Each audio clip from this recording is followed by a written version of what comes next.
kenapa COVID-19 kemarin semua bisa bergerak, bersatu padu, TNI, pemerintah, polisi, aparat desa, masyarakat, pelajar, mahasiswa, guru, semuanya bergerak masalah COVID-19. Kenapa kita tidak bisa buat seperti itu? Nah, saya menghimbau kepada semuanya, semua pihak, ini adalah wabah bahkan lebih bahaya dari COVID, nggak ada apa-apa dengan COVID.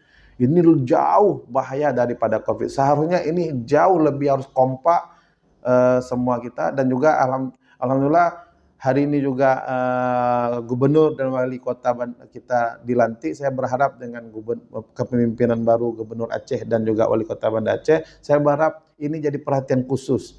Jangan sampai mengundang balanya Allah turun ke Aceh dan Aceh kembali mendapatkan musibah yang dahsyat. Kita sudah mendapatkan musibah dahsyat dulu, yaitu tsunami. Jangan sampai terjadi tsunami jilid 2 dan yang lebih dahsyat lagi. Dan saya berharap sekali lagi kepada pemangku kepentingan, orang tua semuanya, mari ayo kita bahu-membahu lawan, kita selamatkan anak-anak kita.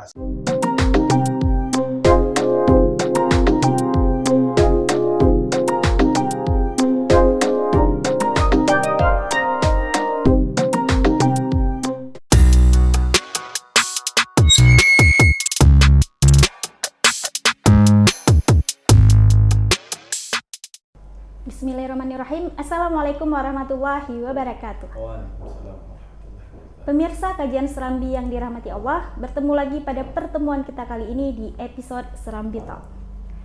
Sebelumnya saya sendiri Novia Yulfani yang akan memandu episode kita kali ini. Dan di samping saya sudah ada kedatangan narasumber yang merupakan praktisi pendidikan yang berkecimpung di dunia pendidikan selama bertahun-tahun, yaitu Ustadz Deddy Susanto SPD. Assalamualaikum Ustadz. Gimana Ustadz, kabarnya sehat? Alhamdulillah. Baik, tema kali ini kita angkat akan tema yang sangat menarik dan terpopuler yang kita bahas, yaitu cara menangkal atau mengatasi penyimpangan orientasi yang mana biasa kita dengar dengan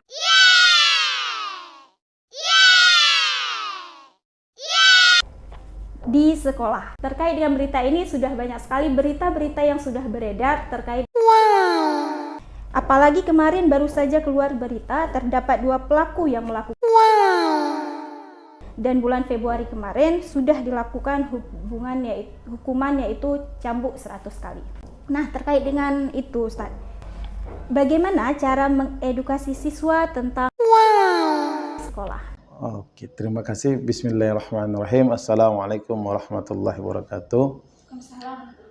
Ya, terima kasih banyak Miss Novi yang sudah menyempatkan waktunya, dan bagaimana caranya kita untuk mengedukasi anak-anak di sekolah. Tapi sebelumnya bahwasanya bukan hal baru, dan ini sudah pernah terjadi dulu pada dulunya, yaitu pada kaum Nabi Lut atau dikenal dengan sebutan kaum Sodom.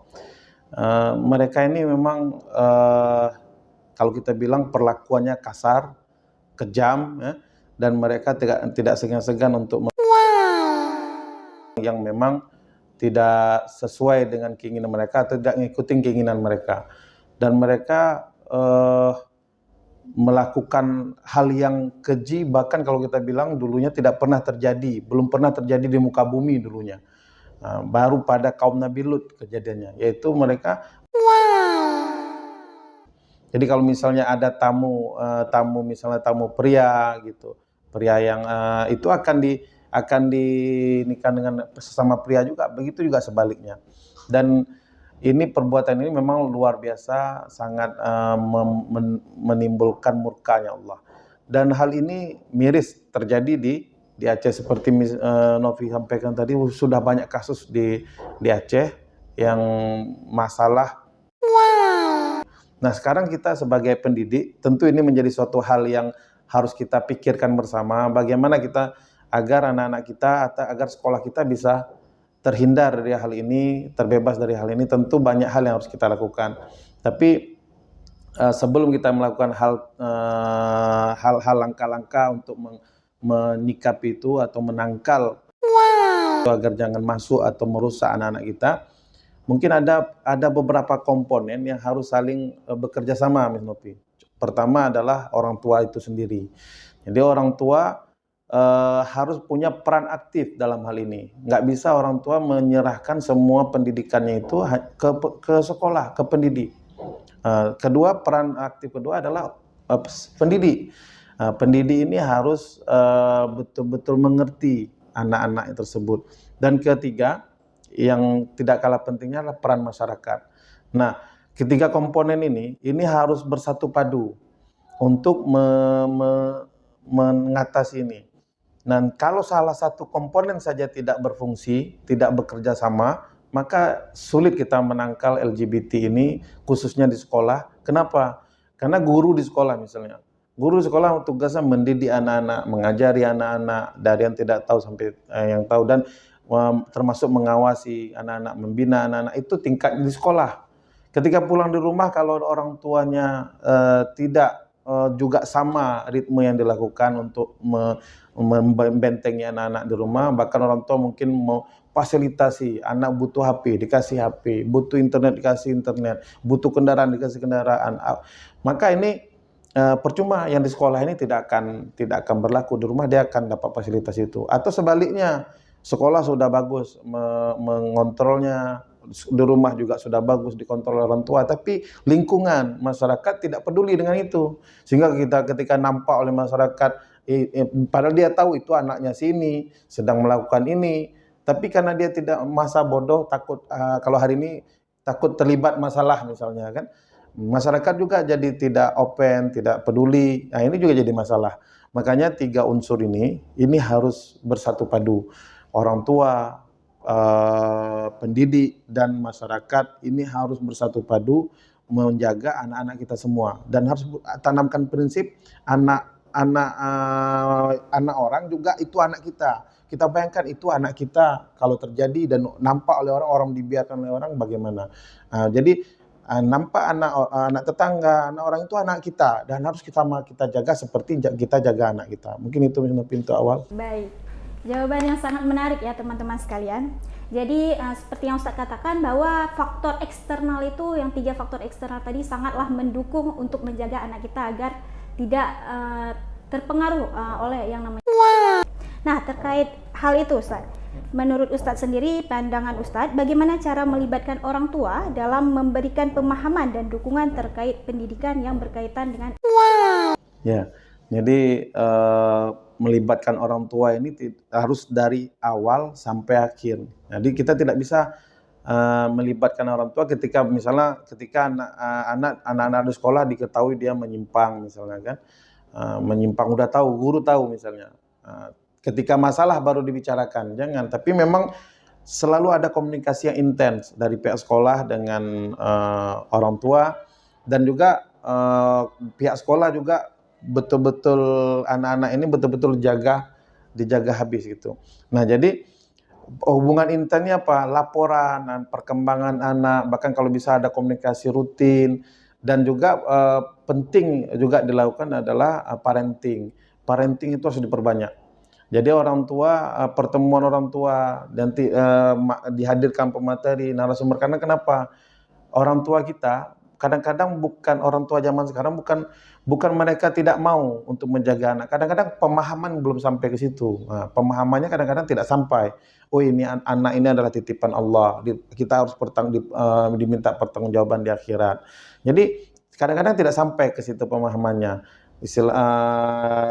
Yang tahunya bagaimana anaknya itu fasilitasnya lengkap, apa yang dibutuhkan anak harus dipenuhi, anak mau kemana diikuti, semuanya diikuti. Nah, disinilah perlu kita sebagai misalnya di sekolah perlu ada hubungan yang berkelanjutan, yang kontinu. Bahkan kalau saya harus ada sekolah orang tua, jangan anaknya aja yang sekolah. Mungkin bisa kita buat namanya apakah lembaga pendidikan ataupun sekolah orang tua kita buat namanya, dan memang ada pertemuan rutin, pembinaan rutin kepada orang tua. Karena hari ini orang tua yang zaman sekarang itu banyak juga mereka menikah, kadang-kadang ilmu rumah tangga banyak belum mereka kuasai, banyak mereka belum paham.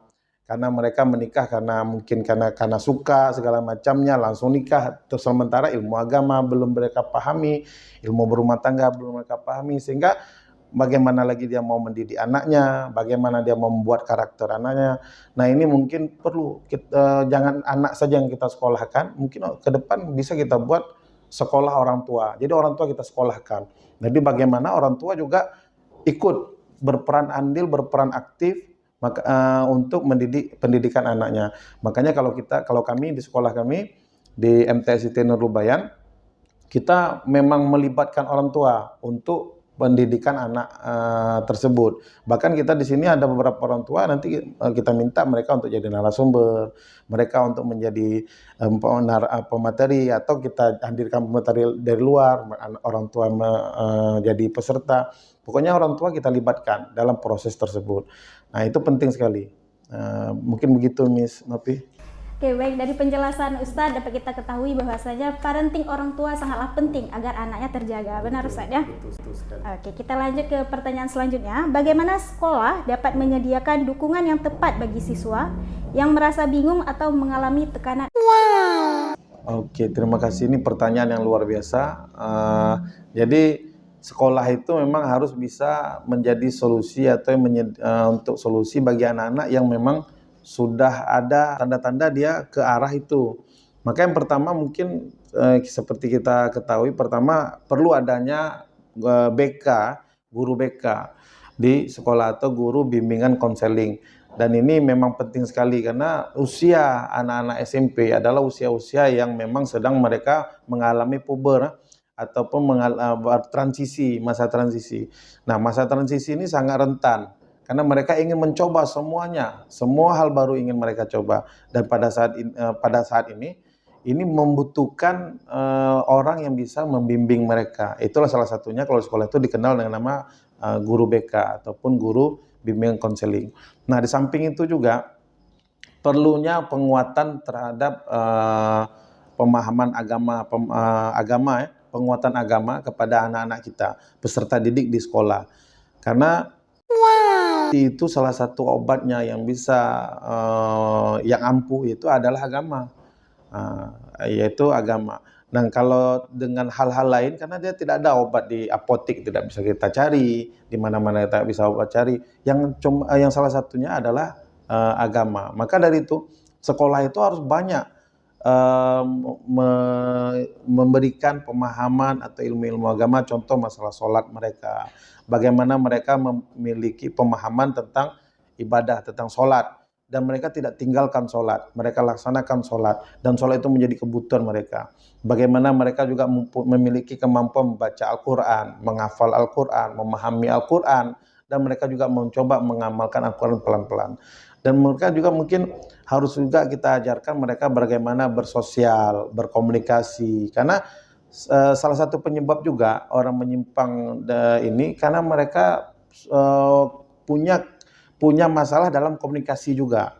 Itu berdasarkan juga penelitian. Salah satu penyebab orang memiliki juga, salah satunya mereka memiliki penyimpangan, memiliki susah dalam berkomunikasi. Nah ini juga di sekolah harus kita ajarkan mereka bagaimana mereka bisa mengkomunikasikan apa yang mereka inginkan, mereka bisa komunikasikan apa mereka yang tidak suka, mereka komunikasikan. Karena anak-anak zaman sekarang kalau mereka tidak komunikasikan, mereka akan melakukan sendiri tindakan-tindakan di luar, bahkan di luar nalar kita.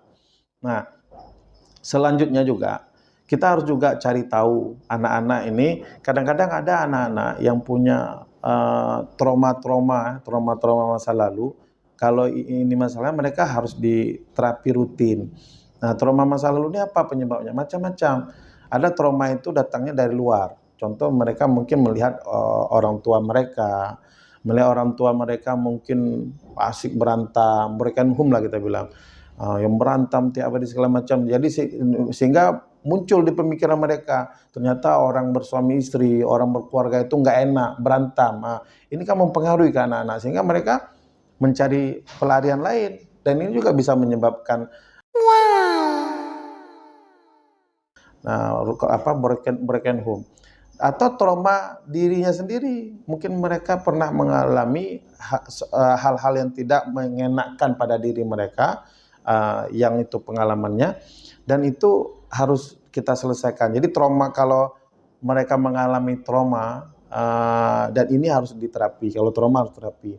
Jadi dan di samping itu juga pihak sekolah juga harus membuat kegiatan-kegiatan yang sifatnya bisa mereka kreativitas, keterampilan, yang mereka disibukkan dengan kegiatan-kegiatan positif, dan mereka memang kita diajak untuk selalu dalam lingkungan-lingkungan yang positif. Jangan mereka, dan satu lagi yang harus kita hindari juga anak-anak, apalagi anak-anak zaman sekarang, jangan biarkan anak-anak kita itu menyendiri atau dia berkumpul dengan kawan-kawannya di tempat-tempat yang kita bilang tertutup lah, atau jauh dari pantauan, jangkauan. Nah, ini juga berbahaya. Jadi kalau udah anak-anak kita beri, mungkin untuk itu kita kasih ruang untuk mereka, ruang bermain, ruang untuk mereka bisa belajar, berkreativitas, punya ruang untuk keterampilan misalnya. Nah, ini kita berikan ruang ini kepada mereka. Karena kalau enggak, mereka mencari tempat sendiri, dan ini yang kita khawatirkan. Dan ada juga orang tua sekarang, mungkin ke orang tua sedikit, misal ada juga orang tua sekarang nyaman dengan anaknya berada di rumah selalu, di kamar selalu, nggak keluar-keluar. Padahal kalau dicari tahu bisa jadi ada hal yang negatif di situ dia lakukan atau dia ini kan. Jadi ini harus hati-hati juga. Jangan merasa nyaman. Oh, anak saya alhamdulillah di rumah saja, nggak kemana-mana, aman dia. Hari ini anak kita dalam kamar saja bisa juga rusak. Nah, makanya mereka harus kita berikan kesibukan yang positif, keterampilan positif. Maka sekolah itu harus memang menyediakan semua hal, fasilitas apakah itu yang memang mendukung mereka untuk lebih produktif, lebih kreatif, ke arah yang positif, dan hindari hal-hal yang bisa mengarahkan mereka untuk ke negatif. Itu mungkin Miss Nopi. Baik Ustadz, jadi sejauh yang Ustadz jelaskan berbagai tindakan yang bisa dilakukan di sekolah, nah menurut Ustadz atau pendapat Ustadz nih, sejauh mana sekolah perlu berperan dalam memberikan informasi terkait?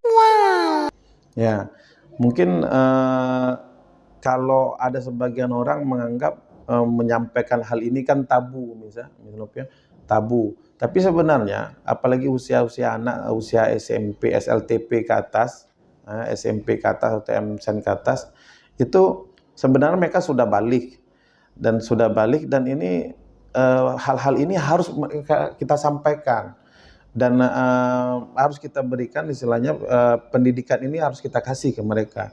Jangan sampai mereka, karena mereka akan cari tahu nih, karena mereka masa transisi tadi, kalau kita tidak beritahu, mereka akan cari tahu. Dan ketika dia cari tahu sendiri, kalau dapatnya yang bagus, alhamdulillah. Kalau nggak dapat yang bagus, nah disinilah yang berbahaya.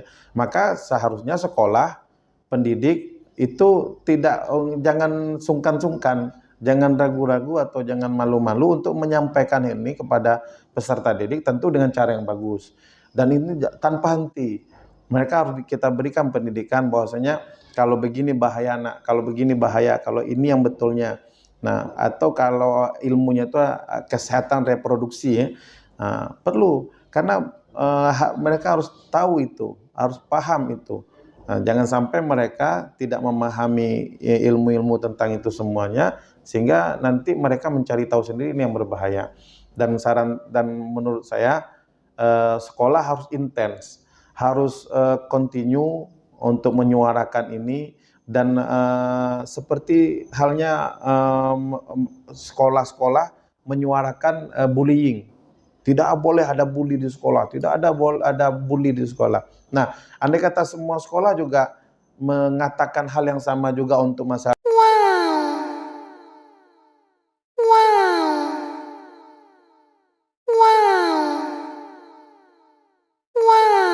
Nah, ini kan luar biasa. Semua sekolah buat itu semuanya. Jadi menurut saya sekolah memang wajib memberikan informasi terus-menerus kepada anak-anak sehingga anak-anak terhindar dari, karena bisa jadi orang melakukan hal itu, anak-anak kita melakukan hal itu atau pemuda-pemuda ada yang melakukan itu, bisa jadi mereka tidak paham, tidak tahu. Mungkin saran bagusnya memang harus informasi tentang ini continue dikasih pemahaman ke anak-anak sehingga anak-anak mereka dapat informasi yang valid, informasi yang utuh sehingga mereka bisa menghindari ini semua. Mungkin gitu, Miss. Baik. Jawaban yang sangat menarik ya teman-teman dari penjelasan yang Ustadz sampaikan. Jadi ini Ustadz sudah berkecimpung di dunia pendidikan bertahun-tahun. Nah, jika nanti nauzubillah min dzalik terjadi, apa tindakan pertama yang akan Ustadz lakukan? Atau dalam prosesnya bagaimana nanti? Ya. Jadi mungkin kalau ini berandai-andai ya, kita berdoa jangan terjadi, karena ini memang Allah sangat murka dengan kelakuan ini. Tapi kalau misalnya ini ada terjadi di sekolah kita ataupun sekolah pemirsa sekalian yang mungkin di sini ada guru atau apa, mungkin bisa kita ambil tindakan pertama mungkin si pelaku ini mungkin kita nasihati. Untuk yang pertama kali itu kita nasihati, dan kalau bisa kita agak pisahkan dulu dia dengan kawan-kawan yang lain. Kenapa? Sebenarnya penyakit menular, dia menular dari satu ke satu.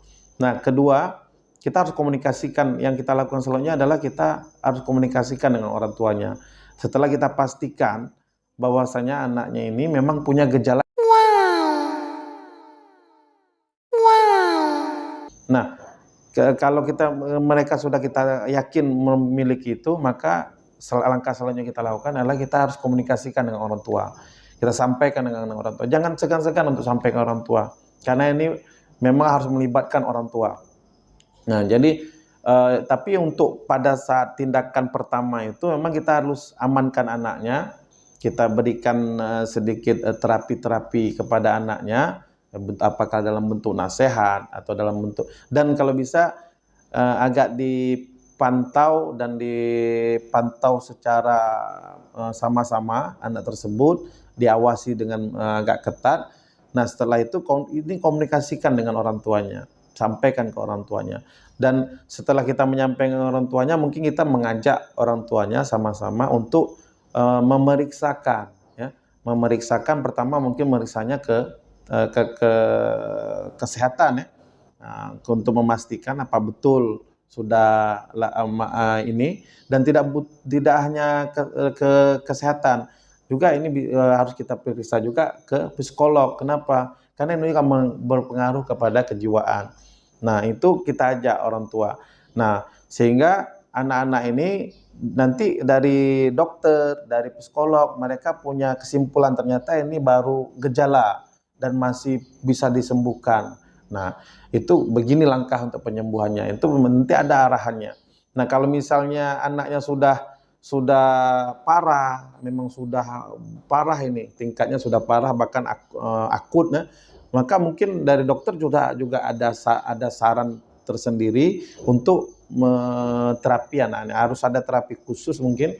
Nah, jadi dan salah satu lagi, jangan kita jauhkan anak-anak ini, jangan dia merasa mereka dikucilkan, itu juga kita harus jaga. Tapi mungkin kita harus jauhkan dia sedikit dari anak-anak, tapi jangan ada kesan kita mengucilkan dia, karena itu juga berpengaruh kepada psikologi anak. Nah, karena kalau dia terus bersama dengan kawan-kawannya dan tanpa pengontrol orang tua, guru di sekolah misalnya, dan ini akan mempengaruhi anak-anak yang lain, karena ini seperti penyakit menular dia. Si A kena si B akan kena ke C kena ke D, itu menular. Jadi kalau saran saya, langkah-langkah kalau ketika ini terjadi di sekolah Bapak Ibu sekalian, teman-teman sekalian, kita berharap jangan ada yang terjadi. Ya, mungkin itu langkah-langkah yang bisa kita ambil. Pertama, anaknya dulu kita selamatkan dengan cara mungkin kita kasih nasihat, kita terapi. Kedua, komunikasikan dengan orang tua. Ketiga, sama-sama mungkin kita sarankan kepada orang tua untuk ke dokter dan psikolog. dan nanti ikutin saran situ. Nah itu mungkin Miss Novi. Oke teman-teman semua, sudah di akhir podcast. Sebelum kita tutup, kita tanyakan terlebih dahulu kepada Ustadz, bagaimana Ustadz pendapat atau pandangan Ustadz dari yang sudah kita bahas hari ini. Ya, alhamdulillah hari ini kita banyak yang sudah kita bahas. Terima kasih banyak. Dan mungkin sedikit saran saya kepada kita semua, kalau bisa semua kita, baik itu guru, siswa, orang tua siswa, masyarakat, pemerintah, semuanya bersatu padu untuk melawan. Ini tidak bisa kita biarkan karena ini memang wabah yang berbahaya. Bahkan sebagian ulama mengatakan lebih berbahaya daripada zina, ya, jauh lebih bahaya daripada zina. Dan ini juga mengundang murkanya Allah. Dan perlu kita ingat, ketika orang yang melakukan di suatu wilayah, ketika Allah kirimkan azab, bukan pelaku itu saja yang akan merasakan azab dari Allah, tapi semuanya. Orang yang taat juga, orang yang mukmin, orang yang bertakwa juga akan kena. Tentu kan beda ujian dengan azab, tapi semua kena imbas. Nah, jadi saran saya, semua kita mari sama-sama kita jaga semuanya, anak-anak kita, lingkungan kita. Ingat, melihat anak orang, ingat anak sendiri. Jadi ketika melihat anak orang lain melakukan itu, ingat seandainya itu adalah anak kita, maka kita akan selamatkan dia dengan cara kita. Jangan biarkan, sudah bisa kita buang sikap acuh tak acuh kita. Oh itu bukan anak saya, untung bukan anak saya. Oh ini anak orang lain, biarkan saja, nggak mau urus. Nanti kena masalah segala macam. Ini sudah bisa kita buang. Ini kita harus peduli, semuanya harus bergerak. Contoh, saya ingin contohkan kenapa COVID-19 kemarin semua bisa bergerak, bersatu padu. TNI, pemerintah, polisi, aparat desa, masyarakat, pelajar, mahasiswa, guru, semuanya bergerak masalah COVID-19. Kenapa kita tidak bisa buat seperti itu? Nah, saya menghimbau kepada semuanya, semua pihak, ini adalah wabah bahkan lebih bahaya dari COVID. Nggak ada apa-apa dengan COVID.